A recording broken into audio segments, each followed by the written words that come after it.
Bonjour à tous, ravi de vous retrouver sur Public Sénat et retour ce matin au débat dans l'hémicycle hier à la Chambre haute. Je vous propose de voir ce matin l'intervention de Franck Riester, le ministre de la Culture, qui a annoncé hier une aide de l'État de 500 000 € pour assurer la réouverture rapide de l'Arc de Triomphe. Cela après la journée de mobilisation des Gilets jaunes samedi 1er décembre, marquée par de très nombreuses dégradations aux monuments parisiens. On a tous été très choqués par les images qu'on a pu voir, a souligné le ministre de la Culture. Franck Riester s'est rendu d'ailleurs au Jardin des Tuileries, au Jeu de Paume, mais aussi à l'Arc de Triomphe dès dimanche matin pour constater sur place les dégâts et exprimer sa solidarité et son soutien au personnel. L'objectif avec cette aide de 500 000 € qui doit arriver d'ici la fin de l'année, c'est de rouvrir l'Arc de Triomphe en début de semaine prochaine. Retour donc au débat dans l'hémicycle. Aujourd'hui, c'est un budget consolidé que je viens vous présenter. Un budget dont les crédits de paiement hors pension progressent de 7 millions d'euros par rapport à 2018 pour atteindre plus de 3,6 milliards d'euros. Nous pouvons nous en réjouir. Toutefois, derrière ce budget 2019 du ministère de la Culture, il y a plus que des chiffres. Il y a des convictions, il y a des ambitions. Et je dirais même une certaine vision du rôle de la culture dans la France du XXIe siècle, un rôle d'émancipation et d'intégration. C'est pourquoi elle est au cœur du projet du gouvernement de transformation de notre pays, celui que nous portons avec le président de la République et l'ensemble du gouvernement. J'en suis convaincu, la culture est une réponse. Elle n'est pas la seule, mais elle est assurément une des réponses majeures aux fractures, aux cassures, aux divisions qui fragmentent notre société. Si la République est une et indivisible, si la France est un tout, c'est grâce à sa culture. Elle est ce qui nous rassemble, ce qui nous tient ensemble. Elle est ce qui nous relie, ce qui nous unit. La culture, c'est ce beau qui nous dépasse, qui nous accompagne et nous aide à vivre. Ce sont tous ces artistes et tous leurs chefs-d'œuvre que nous admirons. C'est aussi cette langue, notre langue, que nous parlons, que nous écrivons, que nous disons, que nous nous approprions. Pour toutes ces raisons, la culture appelle notre engagement de chaque instant. Chaque Français doit pouvoir la partager, la rencontrer. Chaque Français doit pouvoir être en contact avec l'art et avec les artistes. Oui, la rencontre avec la culture est un droit. Et ce droit, chacun doit être en mesure de l'exercer, qu'il habite en Mayenne ou à Cayenne, qu'il habite dans le Gard. Ce n'est pas fini. Qu'il habite dans le Gard ou rue de Vaugirard. La politique culturelle que nous menons est ancrée dans nos territoires. Certains ont trop souvent été délaissés au profit de la capitale, chère Catherine. Nous allons y remédier. Le budget 2019 va nous y aider. Vous connaissez mon expérience d'élu local, puis de maire. Il n'y a nul besoin de me convaincre de la complémentarité entre l'action de l'État et celle des collectivités territoriales, mon cher Vincent. Notre politique culturelle part d'initiatives locales, territoriales, appuyées et confortées par la puissance publique. Leur coopération est indispensable. Elle est une chance. De cette chance, je tire une conviction. Pour que notre action bénéficie aux territoires, il faut que les moyens soient gérés au plus proche des territoires. Ainsi, la part des crédits déconcentrés augmentera en 2019 à nouveau de 30 millions d'euros. En 2 ans, les moyens gérés par les directions régionales des affaires culturelles, les DRAC, auront progressé de 8%. Dans la même logique, leurs effectifs seront sanctuarisés. Ces moyens accrus renforceront notre soutien au patrimoine. Le patrimoine est partout, dans nos villes et dans nos campagnes, en Outre-mer et dans l'Hexagone. C'est une formidable porte vers la culture. Les crédits d'entretien et de restauration de monuments historiques seront sanctuarisés. Cela revient à 326 millions d'euros d'autorisation d'engagement qui permettront de financer plus de 6 000 opérations partout en France et en Outre-mer. Ce budget, et je suis fier de vous le dire, est dirigé à plus de 85% vers des monuments en région. Nous accompagnerons également l'année prochaine la croissance du fonds en faveur des collectivités à faibles ressources. Il a permis de lancer en 2018 plus de 150 opérations de restauration, mobilisant les acteurs locaux avec la participation de quasiment toutes les régions. À ces dispositifs s'est ajouté cette année, vous en avez parlé les uns et les autres, et les unes et les autres, à l'opération du loto du patrimoine. Il a suscité une mobilisation exceptionnelle de la part des Français, un véritable engouement. Les recettes pour la Fondation du patrimoine devraient avoisiner en net les 20 millions d'euros. Comme ça a été rappelé, avec le ministre de l'Action et des Comptes publics, Gérald Darmanin, nous avons décidé d'accompagner cet élan populaire initié par Stéphane Bern avec un déblocage de 21 millions d'euros supplémentaires pour sauver les monuments en péril dès la fin de la gestion 2018. Nous évaluerons le dispositif et nous prendrons la décision très prochainement de pérenniser ou non le dispositif du loto du patrimoine. J'ai vu l'engouement suscité par les Français, j'ai entendu les remarques qui ont été les vôtres, qui allaient toutes dans le même sens de pérennisation de ce dispositif. Le choix que nous avons fait d'abondement budgétaire est un dispositif qui mérite d'être réfléchi dans le cadre de cette évaluation. Je ne suis pas favorable même si je comprends bien l'intérêt et le volontarisme politique qu'il y a derrière l'amendement qui a été voté par le Sénat, déposé par Vincent Eblé, concernant la suppression, si je puis dire, du versement de taxes pour le budget général, parce que ça fait partie du fonctionnement normal de la loterie nationale, et c'était prévu dès le départ du lancement du dispositif Loto du patrimoine en 2018. Pour autant, le message qui est sous-tendu, celui même qui a été le nôtre avec Gérald Darmanin, d'accompagner, d'abonder l'enthousiasme des Français sur ce loto du patrimoine, fera bien évidemment partie de notre réflexion pour la pérennisation de ce dispositif. Il existe un autre outil essentiel pour soutenir notre patrimoine, c'est le mécénat. Un quart des dons déclarés en France en 2017 bénéficient à la culture et au patrimoine. C'est un outil exceptionnel au service du patrimoine et plus largement au service de la création et de la culture. Comme tout dispositif, comme toute dépense fiscale, il mérite d'être évalué. Pour autant, ne cassons pas, et je sais que vous en êtes totalement convaincus, ne cassons pas un outil fondamental pour la culture. L'accès à la culture passe aussi par l'accès aux œuvres et aux artistes. Trop souvent, ils sont cantonnés dans les grandes villes. Nous aiderons les brassages, les dynamiques territoriales avec le deuxième acte du plan culture près de chez vous, qui sera modifié dans un certain nombre de ses fonctionnements. Il bénéficiera directement au territoire et ce sont pas moins de 6,5 millions d'euros qui seront mobilisés à cet effet en 2019. L'accès à la culture passe également par l'accès aux bibliothèques. Vous savez que c'est un projet important du président de la République. Elles sont aussi nombreuses que les bureaux de poste. Elles maillent le territoire et forment le premier réseau culturel de proximité, cette tête de pont de la culture dans les territoires. Nous aiderons les collectivités à les ouvrir plus et mieux. Tout ça doit se faire en concertation avec les collectivités, tout ça doit se faire en fonction des réalités de chaque territoire.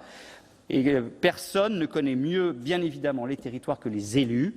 Et donc, tout ça se fera en partenariat avec vous et les élus. 265 bibliothèques sont déjà accompagnées dans l'aménagement de leurs horaires, avec une extension moyenne de 6 heures par semaine. Ce n'est qu'un début, je l'espère. 2 millions d'euros additionnels seront engagés pour continuer cet effort, pour accompagner les nouveaux usages, pour offrir de nouveaux services. Il ne suffit pas de combattre les inégalités territoriales d'accès à la culture. Nous devons les combattre là où elles se forment, dès le plus jeune âge, à l'école. Avec Jean-Michel Blanquer, en lien avec nos partenaires, nous faisons de l'éducation artistique et culturelle un devoir pour l'école de la République. D'ici 2022, chaque enfant rencontrera des œuvres et des artistes dès l'âge de 3 ans. Pour faire de cet objectif une réalité, 145 millions d'euros y seront dédiés l'année prochaine. C'est 2 fois plus qu'en 2017. Sur le pass culture, que vous avez pour beaucoup évoqué, j'ai entendu les questionnements et les inquiétudes. Elles sont légitimes. J'ai associé, et je le ferai encore davantage dans l'avenir, les collectivités, les artistes, les opérateurs culturels culturels et les futurs bénéficiaires. Le Pass Culture a été pensé comme un levier des politiques territoriales de la culture. Beaucoup d'expériences, et ça a été rappelé tout à l'heure, sont déjà conduites dans les collectivités territoriales, en particulier les régions, comme un moyen d'ouvrir aux jeunes les portes de nos institutions culturelles, de favoriser leur pratique des arts sur l'ensemble du territoire. Je suis donc très heureux de vous annoncer que la première vague d'expérimentation débutera le 1er février auprès de 10 000 jeunes sélectionnés sur volontariat dans 5 départements. Au cours de 2019, une deuxième, puis peut-être une troisième vague d'expérimentation verront la montée en puissance du dispositif en associant des territoires différents. Comme cela a été évoqué en commission, c'est une enveloppe de 34 millions d'euros qui sera réservée en 2019. Et je vous propose de rencontrer les députés et les sénateurs, donc à l'Assemblée nationale et au Sénat. Donc ici au Sénat, les sénateurs qui le souhaitent, notamment peut-être du groupe de travail dont vous parliez, monsieur le sénateur, tout à l'heure, en lien avec madame la présidente de la commission. Première quinzaine de janvier, avant le début de l'expérimentation, pour bien vous expliquer en détail là où on en sera précisément. On aura encore avancé par rapport à ce que a pu vous dire les représentants du Pass Culture, Éric Garando, et comme ça vous aurez tous les éléments précis pour savoir ce qu'il y aura dans l'expérimentation 1er février de l'année 2019. En parlant de jeunesse, j'en profite pour rappeler l'importance des 99 établissements d'enseignement supérieur rattachés au ministère. Ils accueillent près de 37 000 étudiants et emploient plusieurs milliers d'enseignants. Leurs moyens de fonctionnement sont préservés en 2019. Ils bénéficieront de plus de 15 millions d'euros de crédits d'investissement pour des opérations structurantes comme les écoles d'architecture de Marseille, de Toulouse ou le Conservatoire de Paris, pour n'en citer que quelques-unes. De nouvelles opérations seront également engagées comme à Cergy. Ces établissements forment nos artistes de demain et bien évidemment les dispositifs de bourse sont prévus, notamment pour les étudiants étrangers. Pour permettre à tous un égal accès à la culture, il faut soutenir celles et ceux qui la font vivre, les artistes. Parce qu'il n'est pas de culture sans création, les crédits qui lui seront consacrés seront sanctuarisés. Dans l'attribution de ces crédits, mon ministère restera fidèle à ses valeurs. Il sera attentif à favoriser l'émergence de nouveaux talents, à accompagner les artistes dans leurs projets, à élargir les publics en améliorant la diffusion des œuvres, notamment dans les territoires ruraux et les quartiers prioritaires. 706 millions d'euros seront consacrés au spectacle vivant. Dans le même temps, 1 million d'euros supplémentaires abondera le budget dédié aux structures labellisées. Et 500 000 euros iront à des projets relevant de l'économie sociale et solidaire dans le champ de la création artistique. Le soutien aux arts visuels sera quant à lui accru pour atteindre 75 millions d'euros et le Centre national des arts visuels devrait normalement être créé par un décret dès demain, pour répondre à une question qui m'a été posée, sera réuni tout début d'année prochaine. Parce qu'il n'est pas de création sans créateur, nous continuerons à soutenir l'emploi dans le secteur culturel. Le Fonds national pour l'emploi pérenne dans le spectacle sera prolongé au-delà de 2018. Le niveau des crédits de ce dispositif encore mal connu a été adapté au rythme de consommation. Mais comme je l'ai dit en commission, il pourra être modulé à la hausse si nécessaire en 2020 pour accompagner ce nécessaire mouvement de pérennisation des emplois. Le ministère aura également à cœur de poursuivre le travail engagé avec les représentants des artistes-auteurs pour mieux les protéger. Il n'est pas non plus de création sans lieu de création. Et donc, dans le contexte sécuritaire que nous connaissons, les dépenses de sécurisation des sites et événements culturels pèsent durement sur tous les acteurs. 2 millions d'euros seront pérennisés à compter de 2019 afin d'alléger la facture liée aux dépenses de sécurité dans la continuité du fonds d'urgence créé temporairement à compter de 2016.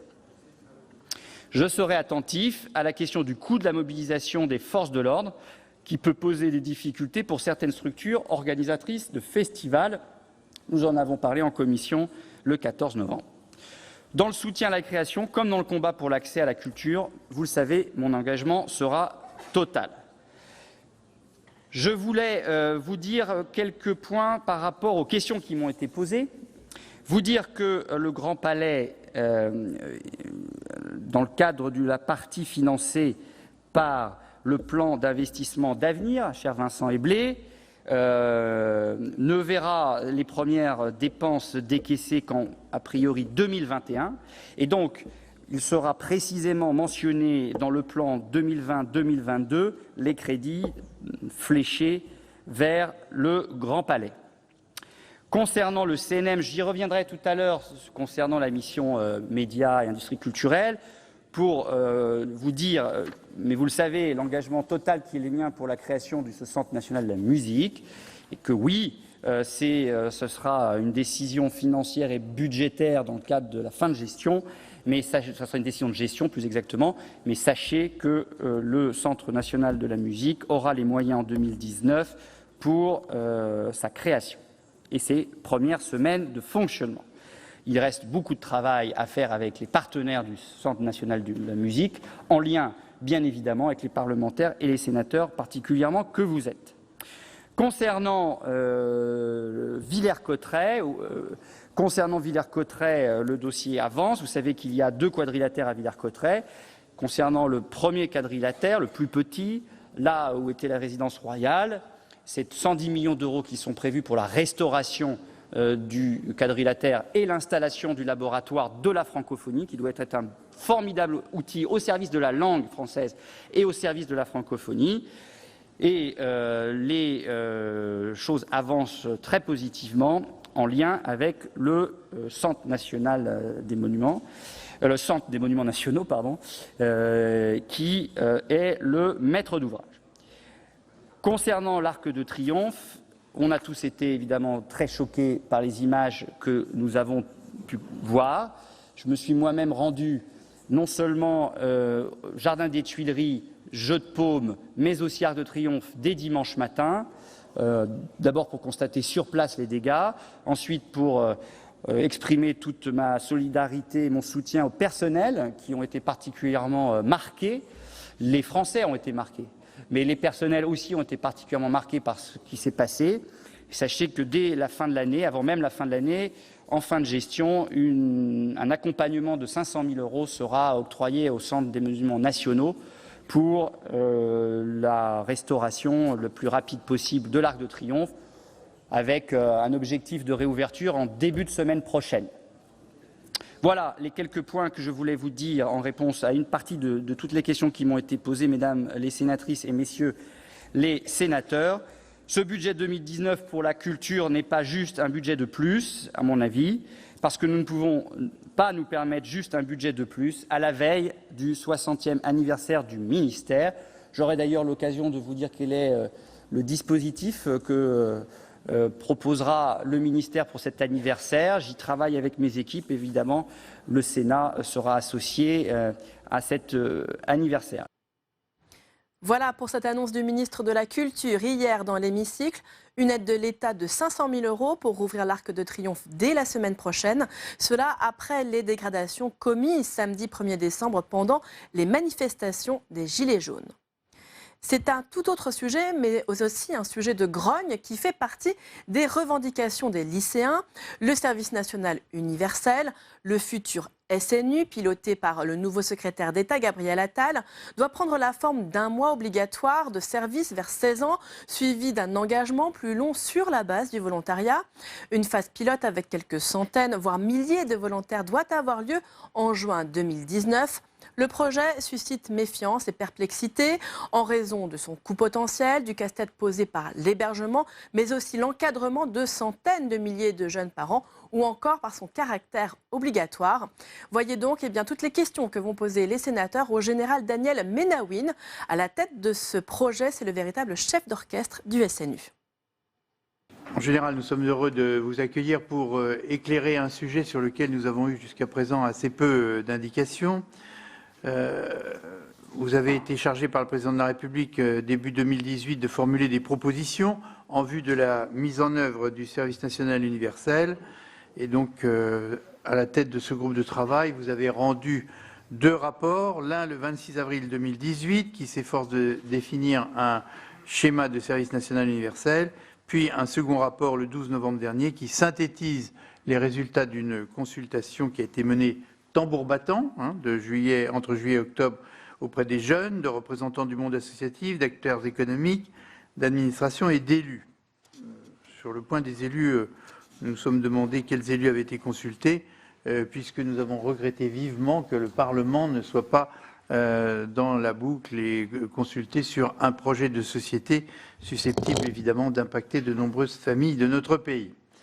Je rappelle le schéma que vous proposez qui comporte 2 grandes phases. Une phase obligatoire dite de cohésion, s'adressant à tous les jeunes de plus de 16 ans et qui comprend 2 semaines obligatoires en hébergement collectif et 2 semaines obligatoires consacrées à des missions d'intérêt général, c'est-à-dire au total 1 mois obligatoire. Donc ça, c'est la phase obligatoire. Et enfin, une phase facultative d'engagement sur la base du volontariat, après la phase de cohésion, et ce, donc jusqu'à l'âge de 25 ans, et qui doit permettre aux jeunes de s'engager pour une période plus longue dans des dispositifs qui, pour la plupart, existent déjà, réserve, service civique, etc. À la suite de nos rapporteurs Jean-Marie Bockel et Jean-Marc Todeschini, je dois rappeler que cette obligation peine à nous convaincre et que des questions demeurent. Tout le monde partage bien évidemment l'objectif de renforcer la cohésion nationale et de promouvoir l'engagement envers la collectivité, mais est-ce qu'il était pour cela nécessaire de mettre sur pied un dispositif aussi hasardeux et aussi coûteux ? Côté hasardeux, car nous, les élus de terrain, nous nous posons des questions telles l'hébergement qu'il va falloir aller chercher du côté des internats, des logements universitaires, des centres de loisirs, ou bien du contenu de cette période qui reste pour l'instant assez peu consistant. Il nous a apparu que tout ça était bien léger, notamment au regard des problèmes pratiques que la cohabitation en milieu fermé de jeunes issus d'horizons divers et des 2 sexes ne va pas manquer de provoquer. On ne peut pas non plus éluder le coût du projet. Sur ce point, votre rapport retient des estimations, 1,7 milliard d'euros d'investissement initial, 1,6 milliard d'euros annuels de fonctionnement courant. Je dois dire qu'ils sont très inférieurs au chiffrage que notre commission avait fait en 2015, 3 milliards par an, et au chiffrage du rapport d'inspection auquel nous n'avons jamais eu accès. Les finances publiques peuvent-elles, dans la période actuelle, supporter une telle dépense dans un contexte budgétaire déjà difficile, alors qu'il y a tant de politiques prioritaires à financer, à commencer par la défense et l'école, bien évidemment.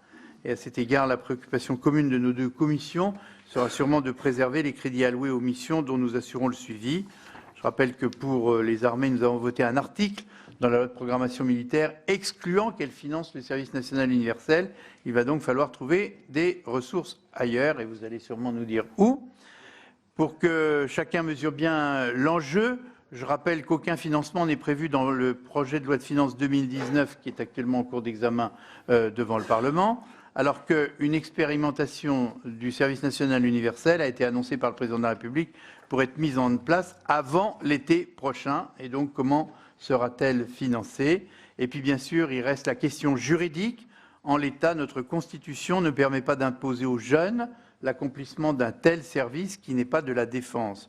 Une disposition visant à l'autoriser a été introduite dans le projet de loi constitutionnelle, dont l'examen à l'Assemblée nationale devrait reprendre bientôt, et nous serons vraisemblablement saisis. Quant à la consultation des jeunes, franchement, on a le sentiment que peu d'entre eux en ont entendu parler, et votre synthèse, en général, ne cache d'ailleurs pas l'absence d'enthousiasme des jeunes et leur réticence vis-à-vis de son caractère obligatoire et subi, ainsi que vis-à-vis de sa durée, sans parler de réactions hostiles de nombre d'associations de jeunesse. Et donc nous sommes dans l'attente d'une annonce présidentielle, initialement attendue pour décembre, mais il va sans dire que le calendrier pourrait encore glisser dans le contexte que nous connaissons actuellement. Et pourtant, le lancement de la phase de préfiguration semble se préparer activement dans les ministères et même sur le terrain. Et donc, nous serions reconnaissants de bien vouloir nous dire où nous en sommes, comment on va pouvoir financer cette affaire, et en vous remerciant néanmoins d'être ici présent pour informer cette fois-ci de manière officielle le Parlement. Merci, chers collègues. Comme Christian Cambon, au nom de la Commission de la Défense et des Affaires étrangères générales, je suis heureuse de vous accueillir au nom de la Commission Culture, Éducation, Communication. Je partage les interrogations qui ont été soulevées par mon collègue Christian Cambon. Nous savons que ce service est une promesse de campagne du candidat Macron et qu'il a soulevé des inquiétudes dès le début. D'abord, compte tenu, en fonction du coût du dispositif, chiffré à plusieurs milliards d'euros, comme l'a rappelé Christian Cambon. Je rappelle qu'il avait été d'ailleurs chiffré par nos collègues Jean-Pierre Raffarin et Daniel Reiner et qu'il reste encore très élevé dans sa version actuelle. Inquiétude aussi ou interrogation quant à l'objectif poursuivi par cette disposition. Les objectifs sont apparus très nombreux d'ailleurs dès l'origine. C'est à la fois donner aux Français une formation militaire, apprendre les gestes qui sauvent et la conduite à tenir en cas de catastrophe, faire un bilan de l'état de santé, détecter les difficultés scolaires, fortifier l'engagement citoyen à travers une expérience de la vie en collectivité, tous milieux sociaux confondus, enfin aider les jeunes à préparer leur entrée dans la vie professionnelle. Je rappelle que devant l'inquiétude des forces armées incapables d'assumer une nouvelle mission, l'aspect militaire de ce service national universel a largement disparu, même si les secteurs d'engagement pourraient être également militaires. Et c'est d'ailleurs le ministère de l'Éducation nationale, devenu depuis ministère de l'Éducation nationale et de la jeunesse, qui est désormais en charge de sa mise en application. Nous auditionnerons bien sûr de manière très approfondie le ministre de l'Éducation nationale sur ce sujet. C'est la raison pour laquelle notre commission, chers collègues, Christian Cambon, de la culture au Sénat s'est saisie de ce sujet. L'éducation et la jeunesse relèvent bien sûr des compétences de notre commission. Alors en avril dernier, le groupe de travail général que vous présidez a présenté les grandes lignes du service national universel. Vous avez ensuite lancé une grande concertation nationale et vous devriez organiser prochainement une expérimentation. C'est sur tous ces sujets et sur les inquiétudes que nous avons évoquées, mon collègue et moi, que nous souhaiterions vous entendre avant que nos collègues vous posent les questions qu'ils jugent utiles.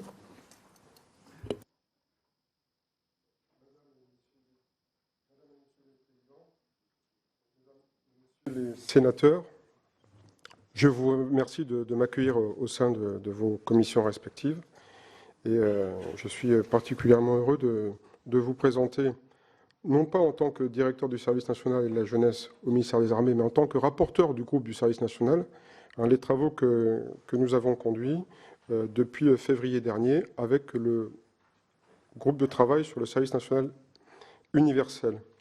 Ce groupe de travail, dont je suis le rapporteur, et dont les membres sont Emmanuel Pérez, Marion Chapelu, Madame Juliette Méadel, Monsieur Guy Lavocat, Monsieur Kléber Raoul et Thierry Thuot, a effectivement reçu un mandat le 7 février portant sur la création du service national et de la jeunesse, sur le service national universel, pardon. Ce que je tiens à dire, c'est que le groupe de travail, c'est un point qui me paraît important, a été dissous le 19 novembre. Donc on nous a confié une mission. Le groupe de travail n'existe plus. Et je ne suis plus actuellement en charge du service national universel. On m'a donc confié 2 missions que nous avons conduites. Et à ce titre, je suis heureux d'avoir à mes côtés très amicalement Guy Lavocat, qui est un membre du groupe de travail, et Camille Lannet, qui était le secrétaire général de notre groupe de travail. Quelques points de calendrier, puisque vous les avez évoqués. Point de calendrier qui souligne aussi la rapidité, mais aussi le souci que nous avons eu de mener profondément tous ces travaux. La rapidité, puisque, comme je vous le disais, on nous a confié ce mandat en février.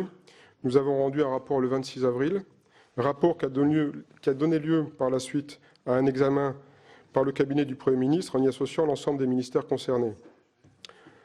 Suite à ces travaux, le 27 juin, il y a eu une communication au Conseil des ministres qui a donné lieu à un cadre, qui a précisé un cadre pour la mise en œuvre du service national universel. Et en juillet, le groupe de travail a à nouveau été mandaté pour conduire une consultation que nous appelions de nos vœux. Et je vous expliquerai pourquoi. Une consultation qui a quand même associé, je tiens à le dire tout de suite, 76 000 jeunes. 76 000 jeunes ont répondu à la consultation. Donc, ce n'était quand même pas une consultation menée au coin du bois, si vous me permettez l'expression. Cette phase de consultation nous paraissait importante car nous avons conduit nos travaux en 10 semaines pour le premier rapport. Et le premier constat que nous avons fait à l'occasion de nos travaux, c'est que quand on parle de la jeunesse, on se méprend en France. En France, il y a des jeunesses. Et il nous paraissait très important de pouvoir continuer la consultation avec une base beaucoup plus élargie. Ce qui explique pourquoi nous avons demandé effectivement au Président de la République, quand nous avons remis le premier rapport, d'avoir un temps de consultation plus élargi. J'évoquerai donc successivement, même si j'ai constaté tout simplement en arrivant que vous aviez beaucoup d'informations sur les travaux que nous avions conduits, avec le feuillet qui vous avait été remis, mais j'évoquerai quand même la philosophie des travaux que nous avons menés, la philosophie du scénario, et aussi j'évoquerai les résultats de la consultation, consultation de masse, résultats qui, d'une certaine manière, ont été aussi soulignés il y a peu de temps, je tiens à l'indiquer, parce qu'il y a certaines nouvelles qui passent pas tellement dans la presse, qui a été évoquée à l'occasion d'un sondage conduit à la demande de la CNAGEP, conduit par l'IFOP sur le service national universel, qui est sorti il y a 15 jours, et qui indiquait que 74% des jeunes y étaient favorables. Ce n'est pas moi qui ai conduit ce sondage. Voilà, au moins c'est un sondage qui a été conduit par d'autres et qui corrobore les chiffres de notre consultation conduite auprès de 76 000 personnes. Donc, d'abord, si vous permettez, le projet en lui-même. Les ambitions du projet, les objectifs, un objectif de cohésion sociale et nationale, un objectif aussi de prise de conscience par chaque génération des enjeux de la défense et de la sécurité nationale, et un objectif de développement de la culture de l'engagement. Premier point qui me paraît important de souligner, c'est l'inégalité face à l'engagement. L'inégalité face à l'engagement. 50% des jeunes qui sont engagés aujourd'hui ont un parent qui est déjà engagé dans une association. Quand je parle de l'engagement, je parle de l'engagement en général, au bénévolat, puisqu'aujourd'hui, vous savez, en plus, c'est un clin d'œil du calendrier, c'est la journée du bénévolat, qui associe en France à peu près 12 à 13 millions de personnes. Ce que je voulais vous dire, c'est l'inégalité par rapport à l'engagement. Ça me paraît important de le souligner. 50% des jeunes qui sont engagés ont un parent engagé dans une association ou à titre bénévole. Ça, c'est un premier point. Et le deuxième point qu'il faut qu'on partage, parce que c'est peu connu, c'est que plus on a eu la possibilité de faire des études, plus on est engagé. Et dernier point sur l'engagement, dans le cadre de la consultation que nous avons conduite, sur 45 000 jeunes engagés, aux alentours de 17, sur 45 000 jeunes, que nous avons questionnés aux alentours de 17 ans, il n'y en a que 18% qui sont dans une association ou qui font du bénévolat. Ça, ce sont des chiffres de l'engagement. Donc des objectifs qui participent aussi à l'idée de développer la culture de l'engagement. Quels sont les bénéfices attendus ? Bénéfice attendu du SNU, au-delà de chaque action individuelle, il doit favoriser le brassage social et territorial et permettre à chaque jeune de se voir confier une responsabilité de renforcer le lien social. Quelles conditions du succès ? Pour nous, au titre des conditions du succès, il faut bien prendre en compte qu'il faut que la conception du SNU, elle doit être collective. Elle doit laisser une large place à la fabrication d'une expérience humaine nouvelle et innovante. Le SNU, ce n'est pas le service militaire, puisque c'est quand même une confusion qui a été entretenue partout. À chaque fois qu'on a parlé du SNU, on a montré des soldats au pas ou en train de défiler. C'est ça là aussi la vérité. Le SNU, ce n'est pas le service militaire. Le SNU, ce n'est pas l'école. C'est autre chose. Et ce sont quand même des spécialistes de l'éducation, des sociologues de l'éducation, qui ont souvent rappelé qu'il fallait créer un moment différent.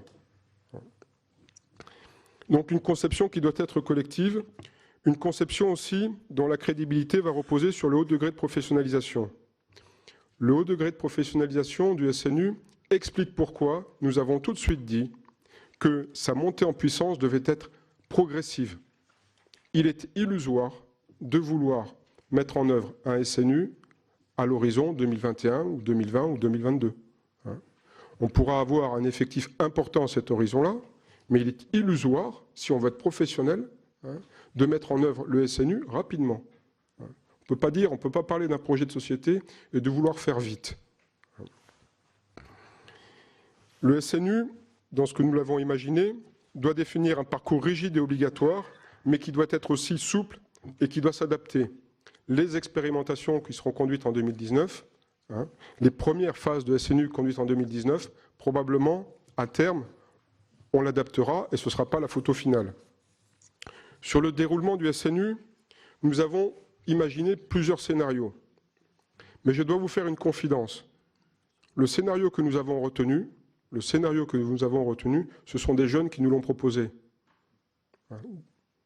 De manière un peu institutionnelle, puisque nous avons retenu un des scénarios proposés par le Conseil d'orientation des politiques de jeunesse, qui avait travaillé sur ce sujet, et je dirais de manière un petit peu en travaillant avec eux, puisque je pourrais les prendre à témoin, c'est un groupe de Marseille, de jeunes de Marseille, avec qui nous avons beaucoup travaillé, qui, très rapidement, nous a donné 80% de la solution du scénario. Donc nous avons proposé un scénario qui nous a majoritairement été proposé par des jeunes. Donc un scénario avec un tronc commun en deux phases, une phase dite de cohésion et une phase liée à l'engagement. Cette phase de cohésion, obligatoire aux alentours de 16 ans, qui devrait prendre elle-même, dans un premier temps, une phase de formation et une phase autour d'un temps de projet collectif. Et enfin, une deuxième phase, donc une phase obligatoire, et une deuxième phase sur volontariat, puisque comme on nous l'a souvent dit, dédié à l'engagement, l'engagement est un acte volontaire. L'engagement en soi est un acte volontaire. Une fois que j'ai dit ça, je dois vous faire une petite confidence, c'est que tous les jeunes qui sont engagés, tous m'ont dit une seule chose, il faudrait que tout le monde s'engage. Ça, c'est le mot des jeunes qui s'engagent. Mais malheureusement, ils sont trop peu nombreux à vivre l'expérience de l'engagement. Mais tous les jeunes qui s'engagent vous disent une seule chose, il faudrait que tout le monde puisse vivre cette période et cet enrichissement de l'engagement. Pour autant, nous avons considéré, bien évidemment, que l'engagement constituait en soi un acte volontaire. Voilà. Sur la phase de cohésion, c'est-à-dire la phase dite obligatoire, un appel aux alentours de 15 ans. Alors, pourquoi 15 ans ? Parce que, et pourquoi pas, puisque vous avez évoqué, Monsieur le Président, effectivement le discours du Président de la République du mois de mars 2017, qui évoquait un scénario de 18 à 21 ans d'un mois obligatoire. Pourquoi nous avons proposé 16 ans? C'est en écoutant les jeunes aussi. Parce que les jeunes nous ont dit à 18 ans, on a beaucoup de choses d'autres à faire, et 16 ans, ça nous paraît bien pour acquérir encore des connaissances et pour être ensemble. C'est pour ça que nous avons mis cet âge, proposé cet âge aux alentours de 16 ans. Et aussi, pour être en cohérence avec la réforme du bac, puisque vous savez qu'avec la nouvelle réforme du bac, le contrôle continu commencera à partir de janvier de la première. C'est pour ça que nous l'avons centré autour de 16 ans. Alors, une période obligatoire, donc, avec une première phase, pour apprendre quoi? Pour apprendre d'abord un enrichissement personnel, notamment autour de sujets de sécurité et de compte individuel. N'oublions pas qu'en France, il y a quand même 12 000 personnes qui meurent à la maison d'accidents domestiques. Pourquoi je vous cite ce nombre? Pourquoi je vous cite ce nombre? Très simplement parce que le service de secours vous explique que si des bonnes réactions adaptées avaient été appliquées au moment de l'accident, on pourrait éviter de nombreux morts en France. N'oublions pas qu'en France, il y a 130 personnes qui meurent d'accidents cardiaques par jour. On est capable, en France, aujourd'hui, de sauver 3% de ces personnes. 3% de ceux qui sont victimes d'accidents cardiaques. Là où dans les pays anglo-saxons et là où ces gestes de premier secours sont réellement maîtrisés, on arrive à sauver 30 à 40%. Vous avez évoqué, Monsieur le Président, les coûts du SNU. Nous les avons estimés, ce sont des coûts importants. Mais ce qui importe aussi, et c'est aussi, je dirais, la noblesse d'une politique publique, à mon sens, hein, c'est d'apprécier les coûts évités. On n'apprécie que trop rarement les coûts évités. Là, une petite parenthèse, si vous le permettez. En tant que directeur du service national et de la jeunesse, je suis en charge aussi du service militaire volontaire. Une petite expérimentation, un dispositif qui est maintenant en place au sein du ministère des Armées, comme vous le savez, qui concerne 1000 jeunes par an. Qu'est-ce que nous ont dit le CNRS et un cabinet qui s'appelle Goodwill? C'est que le coût évité d'un jeune d'un service militaire volontaire est de 73 000 €. Bien évidemment, aujourd'hui, on ne retient que le coût du service militaire volontaire pour un jeune. C'est 25 000 €. Personne ne parle des 73 000 €. Je ferme la parenthèse. Collectivement, il importe aussi que nos jeunes puissent pouvoir aider, notamment nos services de secours, en cas de catastrophe majeure. Tous les services spécialisés vous diront que si nous rencontrons une catastrophe majeure en France, de longue durée, nous ne serons pas capables de faire face. Je vous cite un exemple assez simple. Fukushima au Japon central, nucléaire, le long de la mer. Le confinement de la zone de Fukushima a nécessité le déploiement de 100 000 hommes pendant 4 mois. C'est ça la réalité. C'est ça la réalité. Hein? Moi, je suis persuadé que si nous avions une catastrophe majeure en France, des inondations, un fait important, on aurait besoin d'une jeunesse formée pour venir aider. Moi, j'en suis intimement persuadé. Et j'en suis d'autant plus intimement persuadé que qu'est-ce qu'on a observé, et on l'a peu évoqué aussi dans la presse, c'est qu'au moment des inondations dans l'Aude, il y a peu de temps, ce sont des jeunes pompiers volontaires de 16 ans qui sont venus renforcer les services de secours pendant le week-end. Hein, ils étaient 300. Voilà. Ce n'est qu'un exemple. Hein, mais ça, il faut quand même en avoir conscience. Pourquoi j'évoque tout ça? C'est parce que j'ai rencontré une jeunesse qui est consciente de toutes ces menaces. Moi, je suis d'une génération, quand je suis rentré à Saint-Cyr, je suis d'une génération où la menace, excusez du peu, elle était au-delà d'un mur. Hein, je suis rentré à Saint-Cyr en 85, la menace, à l'époque, elle était au-delà d'un mur. La jeunesse d'aujourd'hui, la menace, elle la vit dans sa ville.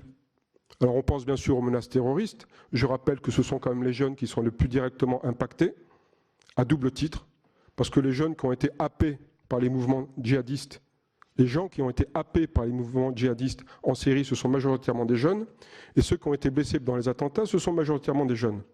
Les jeunes aujourd'hui, ils ne se posent plus la question de savoir s'il va y avoir un jour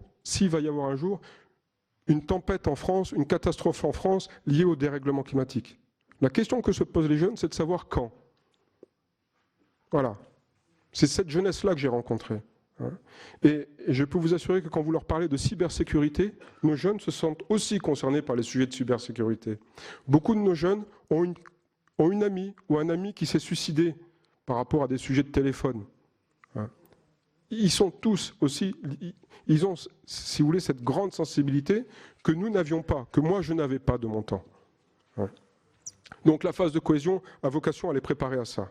Et ensuite, cette phase de cohésion, elle a aussi vocation à leur faire connaître le monde de l'engagement. C'est pour ça qu'on a une deuxième quinzaine, une deuxième partie que nous avons imaginée pour leur mettre le pied à l'étrier, si vous me permettez l'expression, pour connaître les associations de leur bassin de vie. Parce que quand on regarde aujourd'hui le milieu associatif en France, qu'est-ce que nous dit le milieu associatif? Il n'y a pas assez de jeunes. Il n'y a que 7% des présidents des associations en France qui ont moins de 30 ans. Voilà, c'est ça aussi, leur mettre le pied à l'étrier pour qu'ils puissent au moins vivre une expérience d'engagement, même de 10 jours, même de 15 jours. Et après, pour susciter eux-mêmes l'engagement. Et là, c'est la deuxième phase, qui est sur volontariat. Deuxième phase sur volontariat, pour ceux qui ont lu le rapport ou qui ont lu des éléments sur le rapport, que nous avons articulé en 5 grands domaines, qui sont peu ou prou les grands domaines de préoccupation des jeunes. L'environnement et le développement durable, culture et numérique, le tutorat, défense et sécurité et l'aide à la personne. Nos jeunes ont compris aussi que les anciens seraient de plus en plus nombreux et qu'il faudrait les aider. Je pense que quand vous en discutez avec des jeunes, leur prise de conscience les honore. et nous oblige, nous. Voilà. Très rapidement, évoquer la consultation. Vous avez indiqué que nous n'avions pas pris le temps de voir tout le monde, Monsieur le Président. C'est vrai, nous n'avons pas vu tout le monde. Mais j'avais eu quand même l'occasion d'échanger avec les sénateurs en charge du rapport. Pardon ? Mais je suis là devant vous aujourd'hui. Vous m'auriez... C'est pour ça que nous avons organisé ça. Je suis content d'être là parmi vous.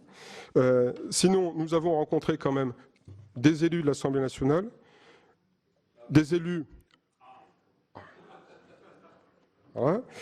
Les élus de l'Association des régions de France, des mairies de France, des départements de France.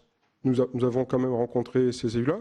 À chaque fois que nous sommes déplacés dans les départements, nous avons invité tous les élus à nos rencontres, puisque le reproche qu'on nous faisait, c'était d'être trop parisiens. Donc c'est pour ça aussi que nous avons souhaité aller dans les départements et dans les territoires. Et une partie de la consultation avait aussi ce but d'aller rencontrer les élus sur les départements. Je ne dis pas qu'on ait toujours eu un grand succès, mais pour attirer aussi, nous avons toujours veillé à ce qu'à l'occasion de ces déplacements, il y ait systématiquement un membre du gouvernement. À une exception, et le premier qui a inauguré ces déplacements est le Premier ministre à Avignon, et on a eu une exception, je dois le dire, où nous n'avons pas eu un membre du gouvernement. C'était lié au calendrier du remaniement ministériel, puisque comme nous étions à Cayenne le 16 octobre. Voilà, tout simplement. Et c'est le préfet qui en fait, très simplement, a représenté les membres du gouvernement. Audition durant laquelle les parties prenantes, nous avons rencontré les syndicats d'étudiants, les lycéens, les syndicats de salariés, les personnes qualifiées, les chercheurs, les associations, et donc l'ensemble des représentants des collectivités locales. Nous avons aussi conduit, comme je vous l'indiquais, des consultations dans les territoires, Avignon, Compiègne, Noisy-le-Grand, Bellegarde sur Valserine, en fait des territoires différents, et Cayenne donc, des territoires différents, parce que comme je vous le disais, on a une jeunesse plurielle, parce que nous avons, et ce n'est pas vous que je vais le dire, des territoires qui sont aussi très différents. Et à chaque fois, dans les territoires, nous avons veillé à avoir la même économie pour nos travaux, c'est-à-dire que le matin, on a veillé à ce que ce soit des jeunes eux-mêmes qui nous dessinent leur SNU idéal. Pendant que ces jeunes travaillaient, nous avons rencontré les élus qui nous faisaient l'honneur de leur présence, nous avons rencontré le monde associatif et nous avons rencontré le monde économique. Je dois dire que nous étions convaincus de l'intérêt du monde associatif parce que dans le rapport, nous avons veillé à ce que tous les efforts qui sont faits aujourd'hui dans le domaine de l'engagement soient pris en compte. C'est pour ça que nous avons proposé une période d'engagement de 16 à 25 ans, avec des dispositifs, on dit de 3 mois, mais avec des engagements qui peuvent être ponctuels ou qui peuvent être continus, pour exister toutes les formes d'engagement. Donc nous avons rencontré le monde associatif et nous avons eu aussi rencontré le monde économique qui était très allant par rapport au SNU, avec un bon retour du monde économique par rapport au SNU. La consultation de masse, enfin, et je ne voudrais pas être trop long, alors donc la consultation de masse, nous l'avons conduite dans 2 cadres. Dans une consultation conduite par l'Éducation nationale, un peu dans le cadre de la vie du lycée, qui a associé plus de 30 000 personnes, et une consultation que nous avons conduite dans le cadre de la journée de défense et de citoyenneté, qui a associé 45 000 jeunes. Alors, comme vous l'indiquiez, par rapport à cette jeunesse, et je vous l'indiquais aussi en propos liminaire, il y a de l'ordre de 25% des jeunes qui disent qu'ils n'ont pas envie de le faire. Mais qu'est-ce que je retiens, moi? Et ça aussi, ça nous a marqué lors de nos déplacements. C'est que si les jeunes, au début, sont pas très allants, une fois qu'on leur présente le dispositif, ils y adhèrent. Ils y adhèrent. Cela obligera les gens qui sont en charge de la mise en œuvre du SNU, ça les obligera, très simplement, à faire beaucoup de pédagogie sur le dispositif. À faire beaucoup de pédagogie sur le dispositif.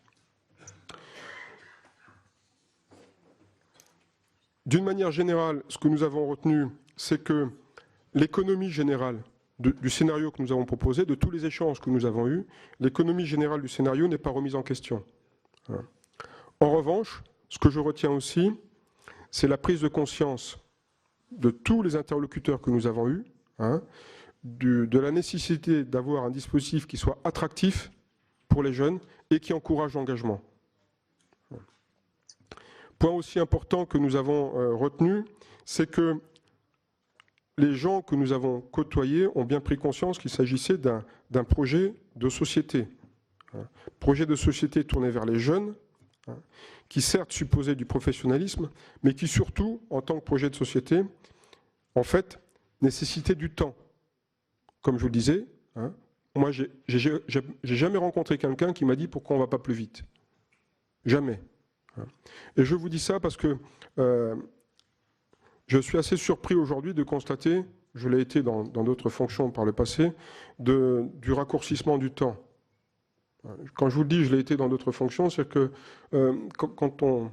J'ouvre une petite parenthèse, mais quand on déclenche une opération militaire, au bout de 3 jours, il y a certains journalistes qui viennent vous voir en vous disant « Est-ce qu'on ne s'enlise pas ?» Est-ce qu'on ne s'enlise pas? Ce n'est pas à vous que je dirais, parce que vous travaillez sur des sujets de long terme, hein, que le temps politique et le temps militaire ont ce point commun qui s'inscrivent dans le temps long. Et ce projet de SNU, c'est quelque chose qui doit s'inscrire dans le temps long. Voilà, je pense que j'ai été trop long, hein, et je vais laisser la place aux questions. Merci beaucoup, Général, de cette présentation qui nous est très utile. Je vais immédiatement céder la parole à Jacques-Bernard Magnier, qui est le rapporteur de la commission en charge des crédits de la jeunesse, qui a des questions très concrètes à vous poser, qui vont permettre aussi d'approfondir la prise de connaissance du sujet. Chers collègues, vous avez la parole. Et ensuite, bien sûr, nous la donnerons à tous ceux qui souhaitent poser des questions ou faire des remarques. Allez-y, chers collègues. Merci, Madame la Présidente. Au cours donc des auditions que nous avons menées pour le rapport pour avis sur la jeunesse et la vie associative, j'ai eu l'occasion, au nom de la Commission, d'auditionner le groupe de travail. D'ailleurs, Guy l'avocat en faisait partie, ainsi que Juliette Méladel était venue à notre rencontre. Et effectivement, on s'aperçoit qu'on a besoin de beaucoup d'explications.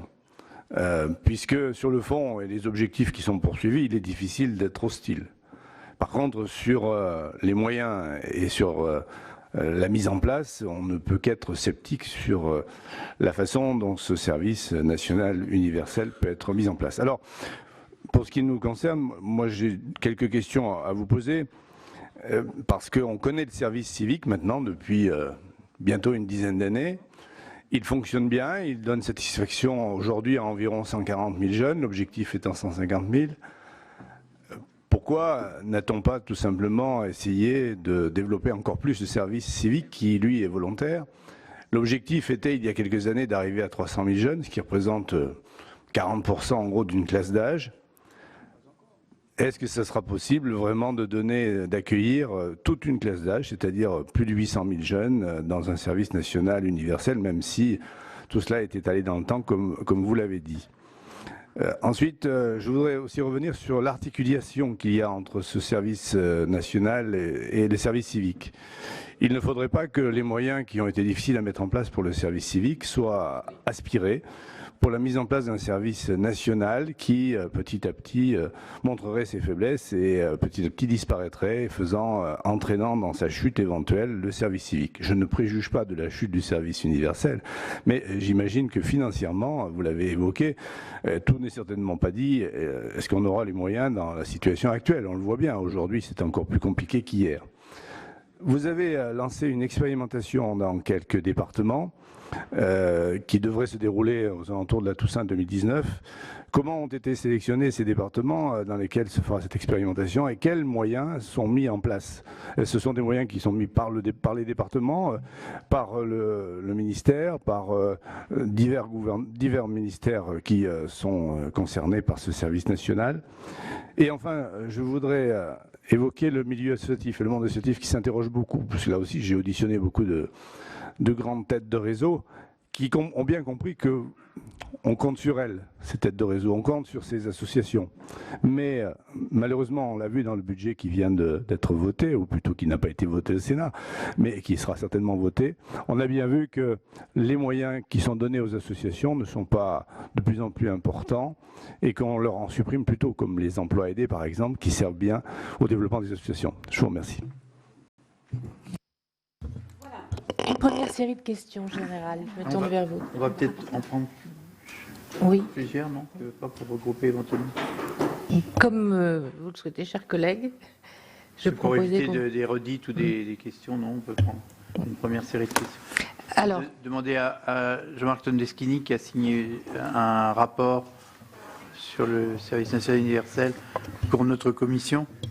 Oui, ce n'était pas un rapport, puisqu'on l'a arrêté, c'était une communication. Merci, Monsieur le Président. En général, lors de nos travaux, effectivement, vous avez accepté de nous rencontrer, et je voudrais encore vous remercier pour la façon directe dans laquelle vous vous êtes exprimé vis-à-vis de nous, à l'état à l'époque de vos réflexions, puisqu'effectivement, nous avons appris beaucoup de choses, et comme le Président Combon, nous avons regretté beaucoup que les parlementaires soient tenus à l'écart de cette réflexion. L'idée du SNU vient d'un engagement du candidat Macron à la présidentielle qui, au départ, s'il y a confusion, c'est aussi de la proposition qu'il avait faite. C'était un service militaire qu'il avait évoqué, qui s'est vite transformé, on voit bien, et c'était logique, hein, parce que toute la classe d'âge, faire un service militaire, c'est compliqué, ça soulèverait des problèmes, y compris de sécurité pour notre pays. Donc ça s'est transformé en un service national universel. La conclusion que nous, on avait tirée avec mon collègue Jean-Marie Bockel, bon, il n'était pas là, c'était tout simplement qu'il fallait un vrai débat de société autour de ce service national universel. On a bien vu qu'il manquait une part de consultation de la jeunesse, et cela, vous avez, vous, proposé en juillet, et ça, depuis, vous avez entrepris de consulter la jeunesse qui était absent. Et puis, nous, notre préoccupation, en tant que commission de la défense, c'était de préserver nos armées et le budget, en tout cas, de nos armées. Donc, moi, je voudrais bien que vous évoquiez un peu l'articulation possible, d'abord avec la JDC, qu'est-ce qu'elle devient, et puis ensuite comment, je dirais, passer au-dessus des écueils possibles. On les avait soulevés, c'est autour de 16 ans, donc les enfants sont mineurs. La vie en collectivité, l'autorisation parentale, tous les problèmes qui peuvent être soulevés. Vous avez dans votre réflexion actuellement évoqué des lieux de séjour, des lieux d'hébergement pour la partie hébergement. Est-ce que vous avez là avancé avec les collectivités territoriales? Je vous rappelle que tout ce qui est hébergement aujourd'hui, si on appelle, sauf les structures légères que vous avez évoquées, qui accueilleraient aussi je dirais des demandeurs d'asile ou des réfugiés, toutes ces structures appartiennent en général à des collectivités, sont assumées par des collectivités. Vous évoquez le sujet en disant, surtout pendant les périodes de vacances, les élus locaux que nous sommes, en tout cas, nous savons que ces périodes-là sont mises à profit pour faire des travaux, pour faire des aménagements. Donc tout cela, alors j'ai bien compris qu'on irait vers un volontariat au départ, c'est normal, hein, vous avez raison, la montée en puissance est impossible pour toute une classe d'âge rapidement. Est-ce que finalement on n'a pas un leurre, parce qu'on nous parle de montée en puissance jusqu'à 2026, c'est largement au-delà du prochain quinquennat, et est-ce que réellement, je dirais en conclusion, tout ça pour ça, puisque le service civique, l'engagement des jeunes existe déjà. Il faut donner les moyens, et je dirais ce qu'a dit mon collègue Jean-Bernard Magnier, est-ce qu'il ne fallait pas plutôt cette partie de l'engagement, de faire découvrir, elle est nécessaire, faire découvrir aux jeunes, et vous l'avez dit, l'engagement, faire découvrir cette partie-là, elle me paraît nécessaire mais est-ce qu'il ne faut pas tout simplement faire monter en puissance le service civique, donner les moyens à tout ce qui existe? On a une réserve citoyenne qui existe, d'autres sujets. Est-ce que vraiment il faut mettre en œuvre, je dirais, dans une période actuellement où on voit bien que l'argent se fait rare, est-ce qu'il fallait mettre en œuvre les dépenses éventuelles qu'il sera nécessaire de mettre en œuvre pour toute une classe d'âge? Voilà. merci, chers collègues. Voilà, les deux rapporteurs sont exprimés, donc je vous donne la parole, Général. Pour répondre aux deux questions, je vais juste rappeler le cadre de ma mission. Moi, je rappelle le cadre de ma mission. Très simplement, on m'a donné un mandat au mois de février. Nous l'avons terminé le 19 novembre. Pourquoi je vous dis ça? Parce que quand vous me posez, monsieur le sénateur, des questions sur les expérimentations, sur 10 départements, sur tous ces sujets-là, ça va au-delà du cadre de ma mission. Donc moi, je vous parle du cadre de ma mission. quand monsieur le sénateur, vous évoquez le discours du président de la République du mois de mars 2017 et du candidat Emmanuel Macron de mars 2017, je vais vous faire un aveu. J'étais chef d'état-major d'une mission des Nations Unies au Mali à ce moment-là. Hein.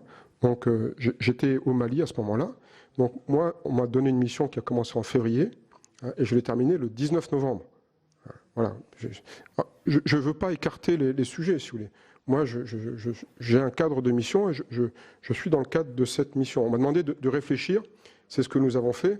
Hein, et effectivement, comme vous l'avez dit, Guy l'avocat qui est ici présent a échangé avec la commission, alors je ne sais plus quelle était la commission, Guy, même du Sénat, hein, de la culture du Sénat, et je pense que c'est des sujets que vous avez peut-être évoqués avec lui. Donc voilà, donc, je ne veux pas écarter le sujet des réflexions qui sont en cours, mais nous n'y travaillons pas, nous, le groupe de travail, puisque le groupe de travail a mis un terme à ses travaux le 19 novembre. Sur le service civique, je l'indiquais, nous avons veillé, et c'est aussi pour ça que les parties prenantes y ont été sensibles, nous avons veillé à ce que ce temps de l'engagement, et nous l'avons écrit, il faut l'encourager. Et donc c'est pour ça aussi que nous avons veillé à ce que la fenêtre de l'engagement soit de 16 à 25 ans, pour que le service civique, dont vous appelez de vos voeux le développement, et nous appelons aussi de nos voeux le développement du service civique, soit encouragé. Mais ce n'est pas, je dirais, la seule possibilité d'engagement. J'entends aussi nos camarades pompiers dans vos départements qui nous encouragent et qui nous ont dit, dites à nos jeunes aussi de venir nous rejoindre comme pompiers volontaires. Donc ce que nous avons imaginé, si vous voulez, c'est de respecter toutes les formes d'engagement qui existent aujourd'hui, dont le service civique.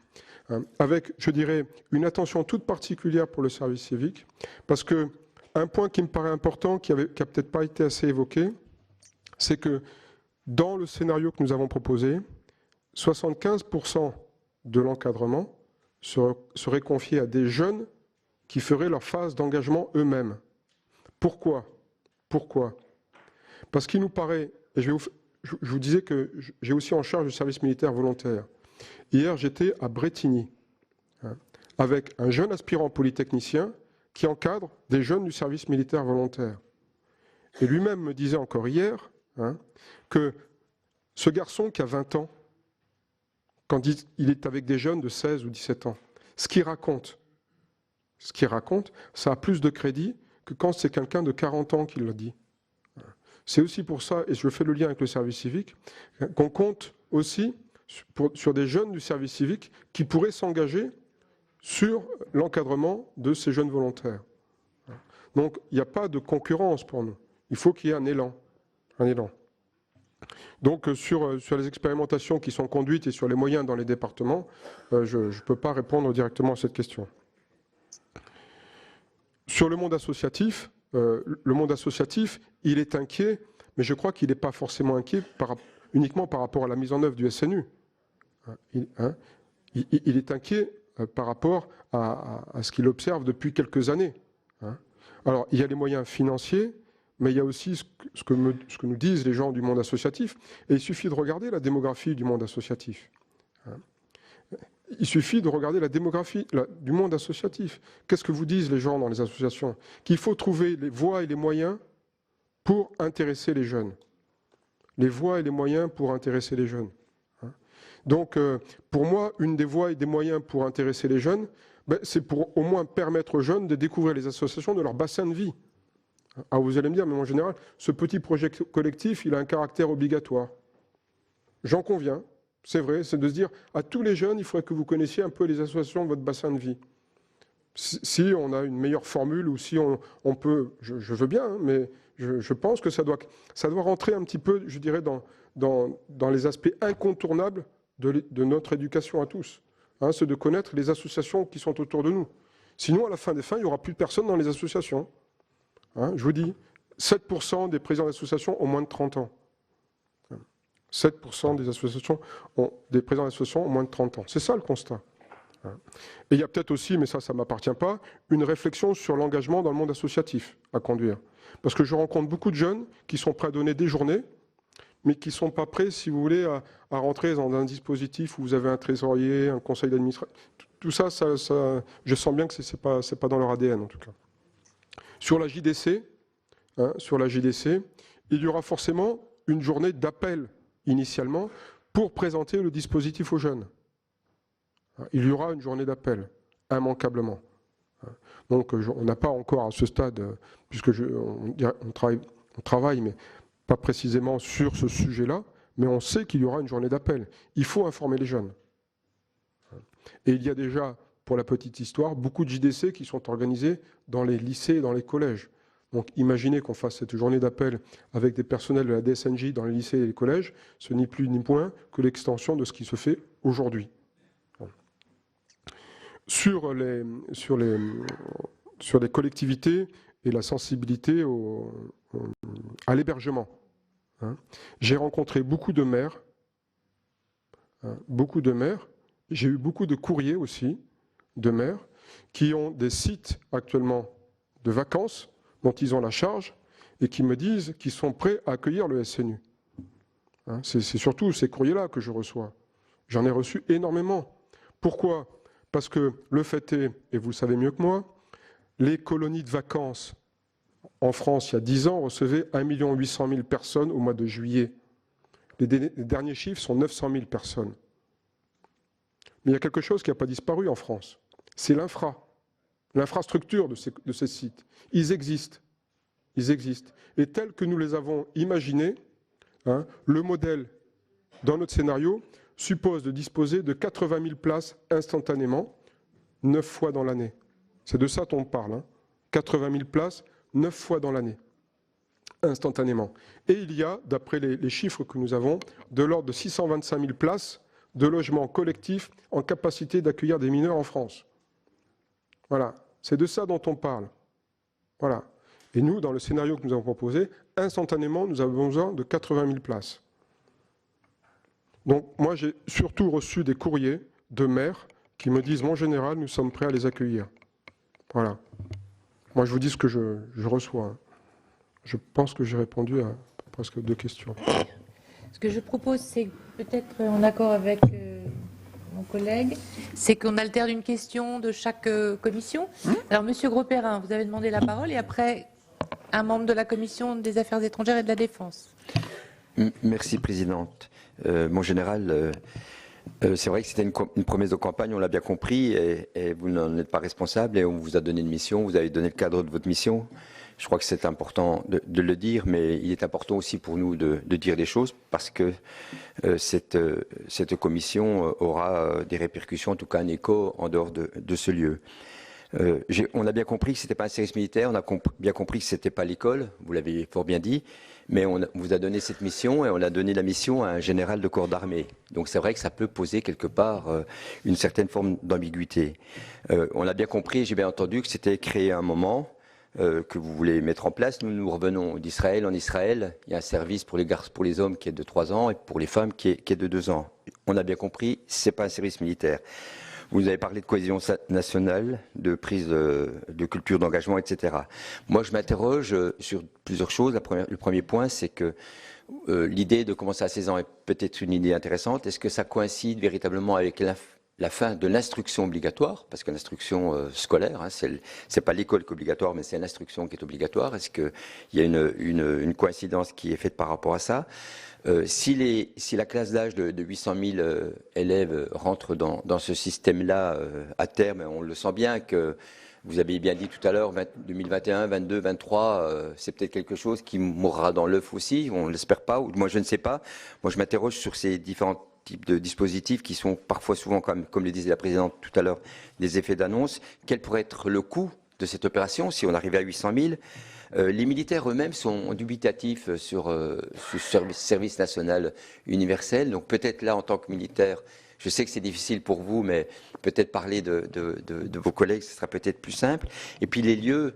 Alors les lieux, il y a une vraie interrogation sur les lieux où il y aura ces problèmes d'internat, ces difficultés, etc. Nous, on a des endroits, alors je ne sais pas si ce sont des casernes, si ce sont des établissements scolaires, etc.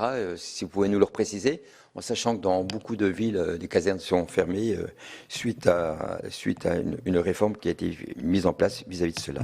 Je vous remercie. Alors, pour la Commission de la Défense, M. Robert Delpicchia.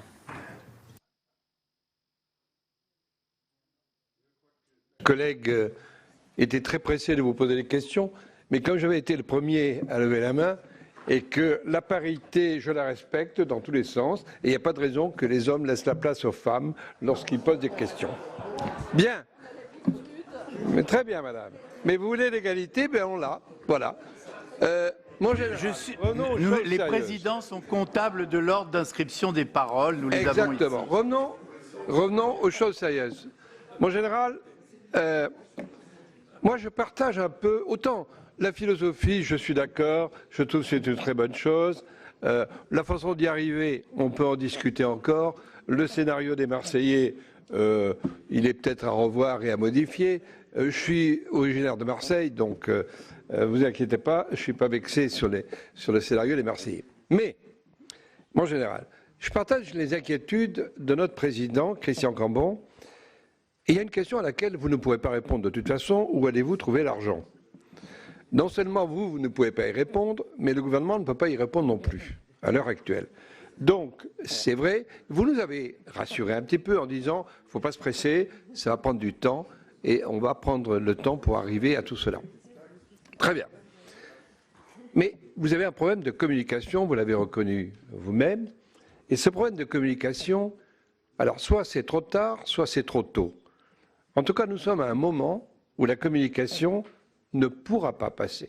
Je suis désolé de le dire, mais elle ne pourra pas passer parce que nous sommes à un moment où s'adresser à des jeunes de troisième ou de seconde, aujourd'hui, alors qu'ils sont dans la rue pour protester contre la réforme du bac, leur annoncer qu'il y aura un service obligatoire, et les mots ont un sens, le mot obligatoire va provoquer une double révolution de ces jeunes lorsque vous allez leur parler de ça. Alors c'est vrai, une partie veulent l'engagement, une partie sont prêts à y participer, mais allez leur dire en ce moment cela, je crois que ça a un effet très négatif et qu'il vaudrait mieux reporter l'annonce à quelques mois, semaines ou mois plus tard.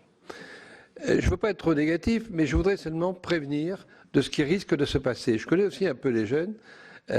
Depuis ma toute jeunesse, pour m'en être occupé à l'étranger et en France, je crois que là, on a un moment qui est malheureusement, vous n'avez pas de chance, vous avez rempli votre mission, bravo, très bien, et comme tous les bons militaires, vous avez rempli votre mission jusqu'au bout. Maintenant, l'application, ça va être difficile, vous n'allez peut-être pas en être responsable, encore que, on ne sait pas, on verra, mais il va falloir être très, très, très prudent si on ne veut pas casser la machine sur ce qui arrivera plus tard. Et j'ai une dernière question, puisque j'aurai quand même une question. Étant représentant des Français à l'étranger, il y a la question des jeunes Français qui sont à l'étranger. En troisième seconde, il doit en avoir à peu près 80 000, 90 peut-être. Quid de ces jeunes Français? Je suppose qu'ils seront exemptés, parce qu'on ne va pas leur payer le voyage obligatoire, donc il va falloir leur payer le déplacement et les faire venir en France. Lorsqu'ils viennent d'Australie ou d'Amérique du Sud ou d'Europe même, je crois que ce sera un cas particulier et qu'ils seront exemptés de ces services obligatoires. Merci. Merci. Madame Brulin, pour la Commission de la Culture et de l'Éducation, vous avez demandé la parole. Merci beaucoup. Plusieurs questions.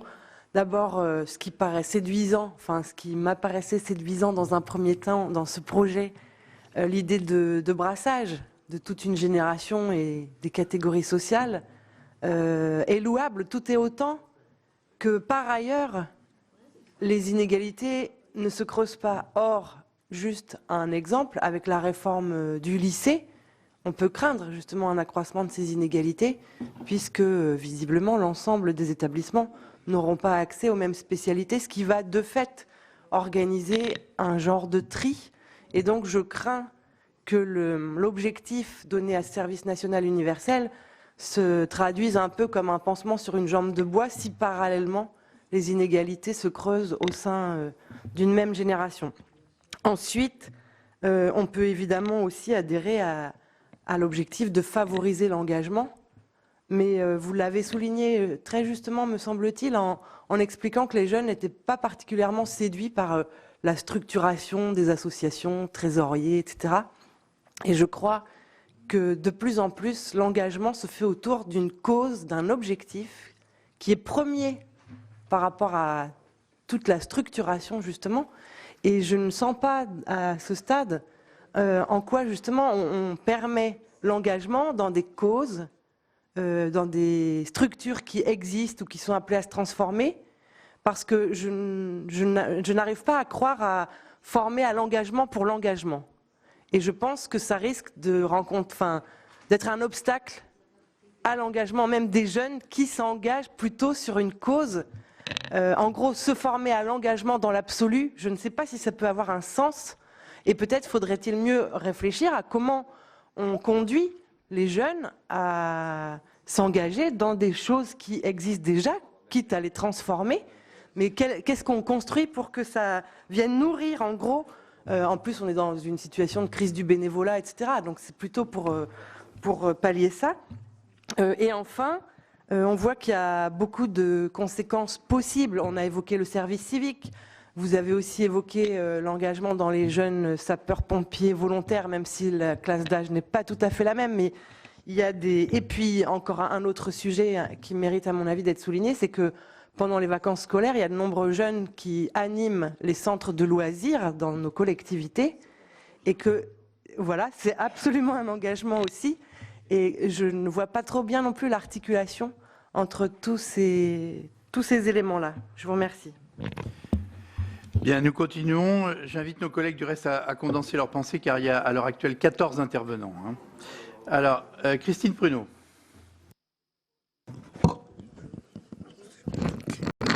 Merci, Président Général. Merci de votre intervention.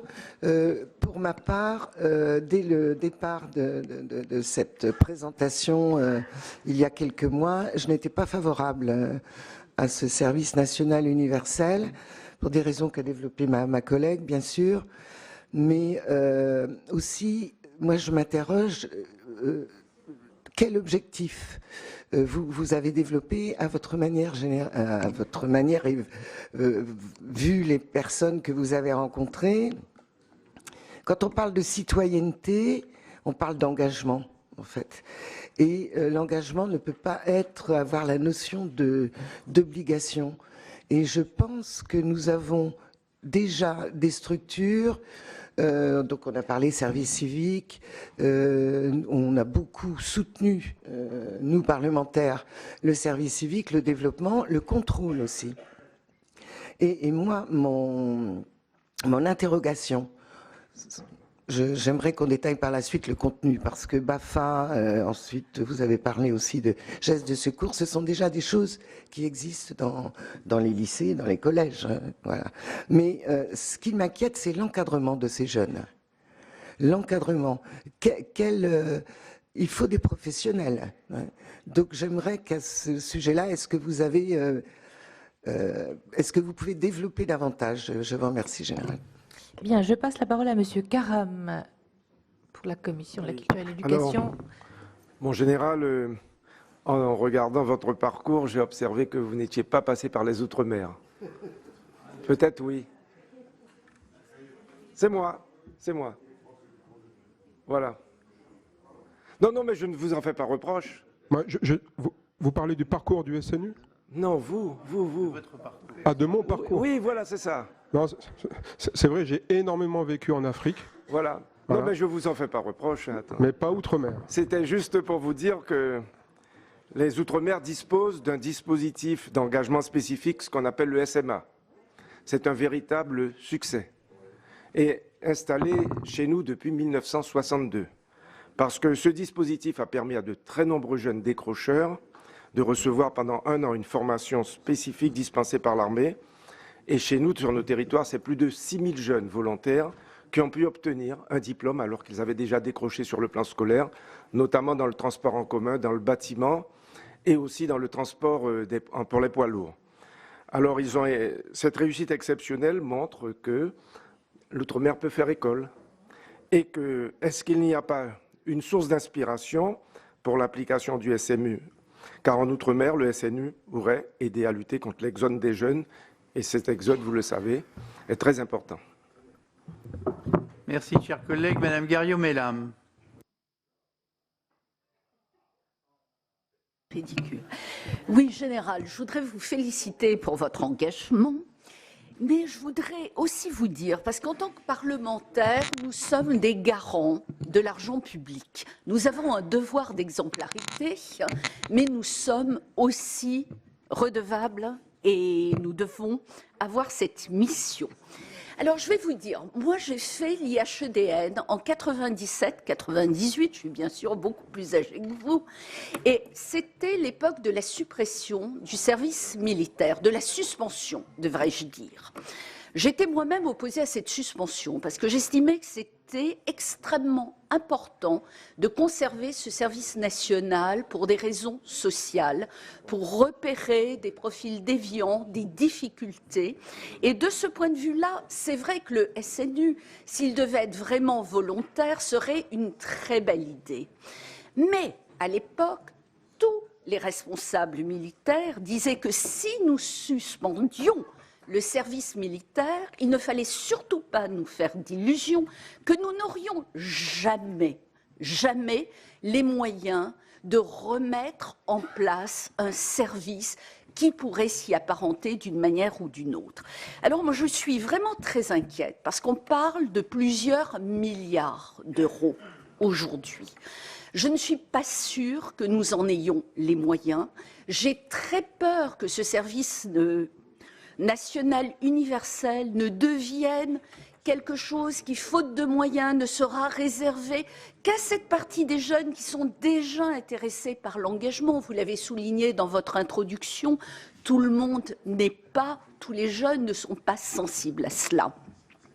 Et ce que je regrette, c'est qu'en France, très souvent, quand quelque chose ne marche pas parfaitement, on a tendance à vouloir créer quelque chose de nouveau. Je ne parlerai pas d'usine à gaz parce que ce n'est certainement pas mon propos. Je respecte trop ce qui est fait et votre mission. Mais encore une fois, pourquoi ne pas essayer de réformer ce qui existe déjà, le service militaire volontaire, le service civique et surtout cette journée défense et citoyenneté. Je vais vous donner un exemple. Mes collègues de la Commission des Affaires étrangères m'ont souvent parfois entendu à ce sujet. Un exemple très précis. Je suis sénatrice des Français établis hors de France. À l'étranger, on nous a annoncé la volonté du ministère des Affaires étrangères de supprimer la journée défense et citoyenneté parce qu'elle coûtait trop cher. Alors je vais répondre à mon collègue, nous sommes informés bien sûr, ou ne devrions l'être, que le CNU ne s'appliquera pas aux Français de l'étranger. Évidemment, on n'en a pas les moyens, sauf si les jeunes voulaient revenir en France. Mais comment peut-on supprimer une JDC pour moyens budgétaires alors qu'elle ne coûte quasiment rien, puisque ce n'est même pas une journée, c'est une demi-journée pour éviter d'offrir un déjeuner, par exemple, et va-t-on dépenser des milliards pour créer un service national universel? Alors, encore une fois, je souhaiterais bien évidemment que nous puissions le faire. Je vous félicite pour le travail que vous avez fait. Mais voilà, je voulais vous faire part de mes inquiétudes et de mes interrogations. Bien, la parole est à Monsieur Paco. Merci. Mon général, je tenterai, comme le président Cambon nous y a invités, à condenser, être précis et concis. Merci pour votre présentation de l'architecture du SNU, donc phase de cohésion, phase d'engagement. Ma question porte sur la question de la phase d'engagement. Vous avez parlé d'association. Est-ce que c'est vous qui choisirez l'État qui choisirait ces associations? Ces associations pourront-elles décider d'adhérer au dispositif? Et en ce qui concerne la problématique de l'engagement des jeunes, j'ai entendu que vous êtes allé dans l'Oise, vous êtes allé à Compiègne, je suppose que vous êtes allé voir l'EPID sur le plateau de Margny. Je ne pense pas que vous ayez rencontré les responsables du conseil départemental. Nous avons mis en place dans l'Oise une contribution citoyenne qui est liée au passage du permis de conduire. Le principe est très simple, les jeunes touchent 600 €, mais ils doivent effectuer 70 heures de contribution citoyenne au service soit d'une association, soit d'une municipalité. c'est vraiment du sur-mesure. Et l'intérêt dans ce dispositif, c'est que les jeunes choisissent l'association à laquelle ils vont apporter leur contribution citoyenne. Ça a été mis en place en 2015. Nous avons aujourd'hui plus de 1000 partenaires, 500 communes, 700 associations. Alors les associations, elles peuvent être caritatives, sportives ou autres. Et l'intérêt, c'est vraiment donc que c'est du sur-mesure. Et alors, j'ai cru comprendre, quand vous avez cité les types d'associations, vous avez parlé plus ou moins d'associations caritatives, de services à la personne, etc. Vous savez, dans un club de foot, quand un jeune fait sa contribution citoyenne, qu'il est aide-éducateur pendant 70 heures, c'est tout aussi noble que de faire 70 heures au service d'Emmaüs. Dans l'Oise, on en est à 5000 jeunes qui ont effectué même on en est aujourd'hui à 6500, qui ont effectué leur contribution citoyenne. L'association qui a pris le plus de jeunes, c'est Emmaüs. Elle en est à près de 450. Mais on a une trentaine de clubs de foot qui ont pris des jeunes qui étaient issus de leur propre association et qui sont aujourd'hui aides-éducateurs et qui poursuivent leur mission. Le coût pour un département comme l'Oise, c'est 1,2 million d'euros par an. 600 €, il y a 2000 jeunes par an, sur une classe d'âge qui est de 8000. C'est totalement facultatif. Totalement facultatif, et ça fonctionne très bien. Donc, je ne sais pas si vous êtes allé voir le conseil départemental de l'Oise, mais en tant que VP, c'est moi qui ai mis en place le dispositif. Je pense que vous pourriez lier ça, parce que vous avez parlé Monsieur Bacot, je vais vous demander de synthétiser, parce qu'il y a beaucoup de collègues qui ont demandé la parole des deux commissions, donc il faut vraiment synthétiser les questions. Je finis. Vous avez simplement parlé des accidents domestiques. La problématique du service lié au permis de conduire, il m'a semblé en plus que le président de la République voulait réformer le permis de conduire, le rendre moins cher. Il y a une piste à creuser là. Voilà, c'est tout. Bon, on va essayer de prendre tout parce que sans ça, on ne va jamais y arriver. Il y a un certain nombre de collègues qui vont partir. Et alors, je rappelle qu'à la Commission des Affaires étrangères, j'ai réussi à faire passer la règle une question, 1 minute. Par courtoisie vis-à-vis de nos collègues de la Commission des Affaires culturelles qui n'ont pas l'habitude de ce traitement, mais enfin, essayons les uns et les autres d'être concis. Sans ça, le débat va perdre de son intérêt. Cédric Perrin. Merci Monsieur le Président. Je vais essayer de faire concis dans la minute. En général, je voudrais d'abord vous dire qu'à l'écoute de vos propos, je sens quelqu'un de passionné par le sujet. Et ça, c'est intéressant parce que finalement, vous le faites parce que vous y croyez vraiment. Et ça, on le ressent dans vos propos.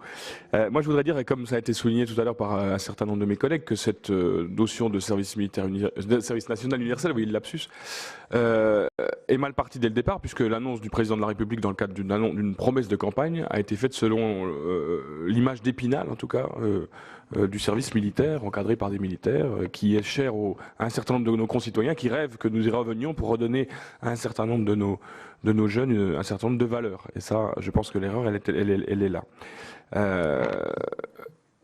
Moi, ce que je regrette également, et je voulais le dire, c'est quand même l'absence totale de consultation des corps intermédiaires. Je pense que compte tenu de ce qui se passe en ce moment, c'est pas pour vous, c'est pas à vous que je m'adresse quand je dis ça, c'est à ceux qui, au-dessus de vous, en tout cas, ont décidé de la manière dont ça allait se faire. Mais je pense que compte tenu de ce qui se passe en ce moment, peut-être que les corps intermédiaires vont être un peu plus écoutés à l'avenir. Car nous savons aussi un petit peu ce qu'est la jeunesse. J'ai quelques jeunes de cet âge-là chez moi et j'entends parler assez régulièrement du SNU. J'ai d'ailleurs fait venir un certain nombre de jeunes, une quarantaine, il y a quelques mois au Sénat pour discuter de cette question et réfléchir au SNU, mais malheureusement ça n'a pas pu aller plus loin. Voilà pour cette audition que vous avez pu suivre, celle du général Daniel Ménawine, le chef d'orchestre du service national universel, qui a donc répondu aux questions des sénateurs de la Commission de la culture et de l'éducation, mais aussi ceux de la Commission des affaires étrangères et de la défense. Vous pouvez toujours voir et revoir toutes les auditions et toutes les séances sur notre site publicsena.fr. Très bonne journée sur les chaînes parlementaires.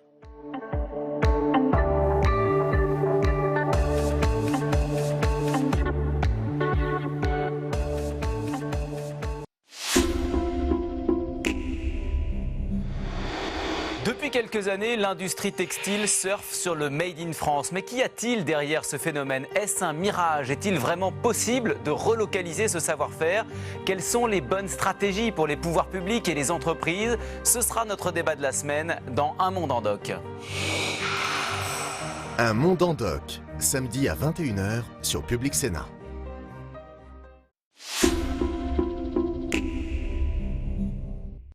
Public Sénat.